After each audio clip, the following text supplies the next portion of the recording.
Hi friends, good morning. Srinu Rani కిచెన్కి స్వాగతం. పిండి కొంచెమే ఉంది, ఇంకా అందుకోసమని నైట్ వచ్చేసి నేను పెసలు తీసుకున్నాను. అలాగే ఒక గుప్పుడు బియ్యం అయితే వేశాను, ఎందుకంటే తక్కువగానే వేశాను కాబట్టి. మెంతులు కూడా యాడ్ చేశాను. ఇవైతే కడిగి నానబెట్టేశాను.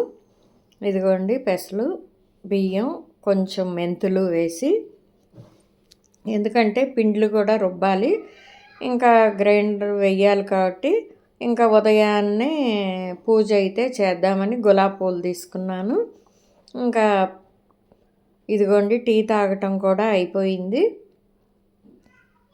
పెసలు కూడా నానేయి కాబట్టి ఇంకా అది మిక్సీ వేసేసుకోవటం. ఈరోజు వచ్చేసి పెసరట్టు. ఇంకా పూజ అయిపోయాక టిఫిను అయితే చేస్తాను. సగ్గుబియ్యం కూడా నానబెట్టేశాను, ఎందుకంటే అవి నానుతూ ఉంటాయి. ఆ తర్వాత ఇదిగోండి పప్పు, మామిడికాయ పప్పు చేయమన్నారు, ఇంకా దానికోసమని పప్పు కూడా నానబెట్టాను.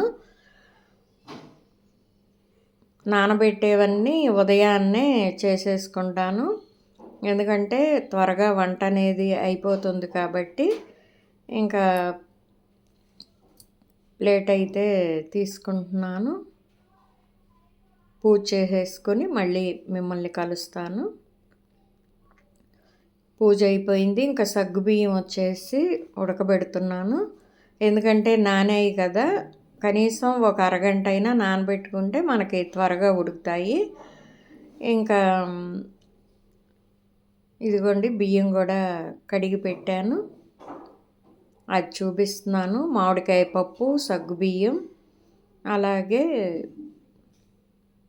సగ్గుబియ్యం ఉడికాయి కాబట్టి బెల్లం యాడ్ చేస్తున్నాను. యాలకులు కూడా దంచి వేసాను. ఈరోజైతే పాలు వేసి చేస్తున్నాను.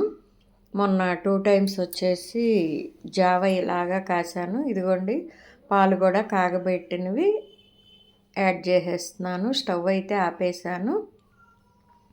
ఇంకా ఈ విధంగా ఒకసారి కలిపేసుకొని సగ్గుబియ్యం పాయసం అనేది రెడీ అయిపోయింది కదా. జీడిపప్పు, కిస్మిస్ కూడా యాడ్ చేశాను.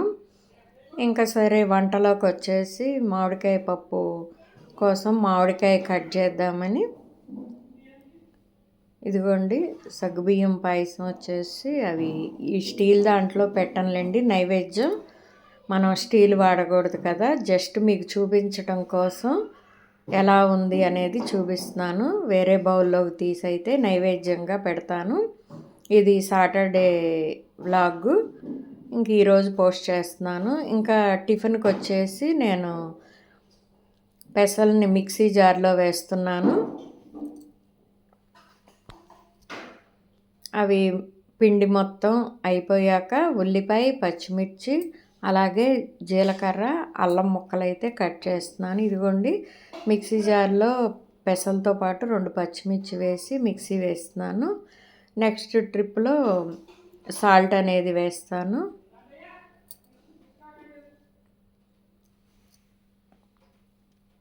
ఒక డిష్లో తీసుకుంటున్నాను కాబట్టి. ఇంకా వచ్చేసి నేను మామిడికాయ పిండి అక్కడ పెట్టుకున్నాను పక్కన, అప్పుడే తినే ముందు వేసుకోవచ్చులే అని. ఒక్క నిమిషం. ఇంకా మామిడికాయ చెక్కు తీసేసరికి అది వచ్చేసి కలర్ వచ్చేసి ఎల్లోగా ఉంది.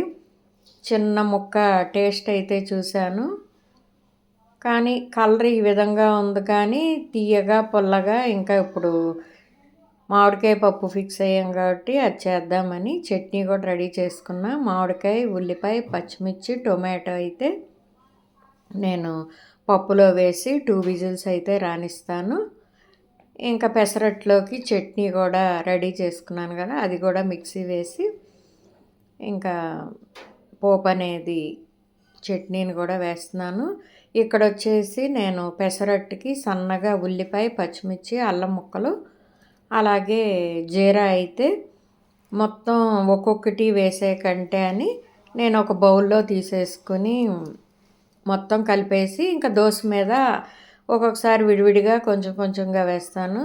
ఇంకా ఈరోజు అన్నీ కలిపేసి ఏదైనా దోశలోకి వేసేయే కదా అని ఆ విధంగా మొత్తం కలిపేశాను. ఈరోజు వచ్చేసి ఇంకా సన్నగా కట్ చేస్తున్నాను. ఇంకా ఇది కూడా కట్ చేయటం పెట్టాలా అనుకోవద్దు. ఎందుకంటే ఇప్పుడు మనం ఏం చేస్తున్నాము అనేదే కదా వీడియోలో తెలియచేయటం. దానికోసమని ఏమేం వేస్తున్నాను అనేది ఉల్లిపాయ, పచ్చిమిర్చి సన్నగా కట్ చేసుకొని ఒక బౌల్లోకి తీస్తున్నాను.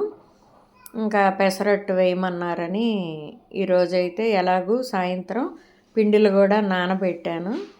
ఇంకా దానికోసమని ఈ ప్రిపరేషన్ చేస్తున్నాను. ఇదిగోండి అన్నీ రెడీ చేసుకున్నాను. జీలకర్ర కూడా వేసాను. ఇంకా దోసలు వేసేసుకోవటమే. పెసరట్టు అయితే వేస్తున్నాను. మీ అందరూ ఎలా ఉన్నారు ఫ్రెండ్స్? మేమైతే బాగున్నాము. వీడియో చూసే ప్రతి ఒక్కళ్ళు లైక్ చేయండి. ఛానల్ కనుక నచ్చినట్లయితే సబ్స్క్రైబ్ చేయండి. ఇదిగోండి ఇవన్నీ ముక్కలు ఈ విధంగా వేసి కొంచెం ఆయిల్ పడుతుంది, పెసరట్టు కదా.